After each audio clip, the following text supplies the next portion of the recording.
7 দিন চলছে সেই আমেরিকার মাটিতে লস অ্যাঞ্জেলেসের সেই দাবানল শহরের মধ্যে যে ফায়ার যেটা শুরু হয়েছে, ইতিহাস হয়তো আপনারা জানেন।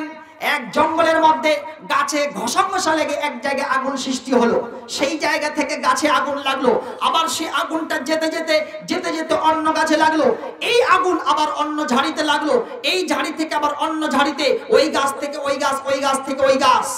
আল্লাহ পাকের এমন একটা আযাব চলে আসলো।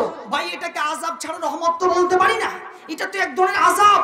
যেই জায়গায় বেহায়াপনা আর নোংরাতে যেই জায়গায় ভরেছিল, আর ইসরায়েল যখন হামাসকে, আর ইসরায়েল যখন ইরানের বিরুদ্ধে যখন যুদ্ধের ময়দানে লিপ্ত হয়েছিল, ইসরায়েল হামাসের মাটিতে গাজায় মুসলমানদেরকে, একবার নিরীহ মুসলমানদের উপরে অন্যায় অত্যাচার করতেছিল, আর মুসলমানরা থরথর করে কেঁপে কেঁপে সেই জায়গায় বোমা আর বারুদের আঘাত খেয়ে তারা ছিল। আর এই জায়গায় সবচেয়ে যেটা বড় সহযোগিতা ছিল তা হচ্ছে আমেরিকা, তা ছিল সবচেয়ে বড় আমেরিকা। আর এই জায়গায় আল্লাহ পাকের রহমত দিবেন কোনোদিন হতে পারে না। ইটস ইম্পসিবল, এটা কোনোদিন হতে পারে না। আল্লাহ পাক সেই জায়গায় এমন গজব ঢেলে দিলেন, এটা রহমত তো আমি কোনোদিন বলতে পারি না, এ কথা গজব ছাড়া হতেই পারে না। আল্লাহ পাক এমন গজব দিলেন, গাছে গাছে আগুন তো ঘষা লাগলো, আবার আল্লাহ পাক তিনি একটা হাওয়া সৃষ্টি করলেন, এমন হাওয়া যে গাছের মধ্যে শুধু সীমাবদ্ধ থাকবে এমনটা নয়।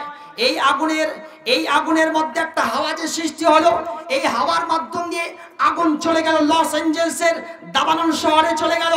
আর এই জায়গায় হলিউডের যত নায়ক নায়িকা, যত গুন্ডারাজ ছিল, এই সমস্তদের বাড়ি ঘর পুড়িয়ে একেবারে একাকার করে দিল। আমেরিকার সেই লস অ্যাঞ্জেলেসের দাবানল শহরের একেবারে বরবাদ করে দিল, ধূলিসাৎ করে দিল।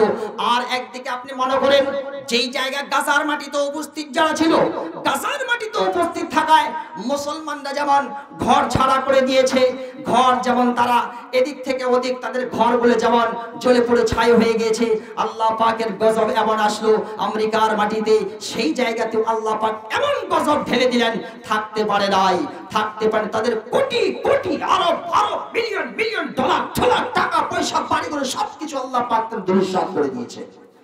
এটা আল্লাহ পাকের মারনা তো আর কি।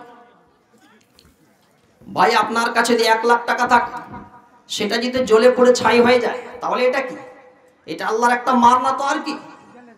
অবশ্যই, সুতরাং মনে রাখবেন আল্লাহ পাক ছাড় দেয়। কিছুক্ষণ আগে আপনারা শুনতেছিলেন মৌলানা আব্দুল করিম সাহেবের মুখ থেকে যে আল্লাহ পাক ছাড় দেয় কিন্তু ছেড়ে দেয় না। আল্লাহ ছাড় দেয় কিন্তু মনে করিয়েন না যে ছেড়ে দিয়েছে। ভাই আজ तुम्हारी बारी तो कल फिर उसकी बारी ये आना ही है। इस्लाम वो पौधा है कि जितना काटोगे उतना हरा होगा, जितना तुम तराशोगे उतना ही उभरेगा। ইসলামের সঙ্গে যতটাই তুমি দুশমনি করার চেষ্টা করবা, কোনোদিন ঠেকিয়ে তুমি পারবে না। ভাই ইসলাম একটা আলাদাই ধর্ম। আল্লাহ পাক তিনি জানিয়েছেন ইন্নাদ দীনা ইনদাল্লাহিল ইসলাম। আল্লাহ likes only one religion and that called Islam.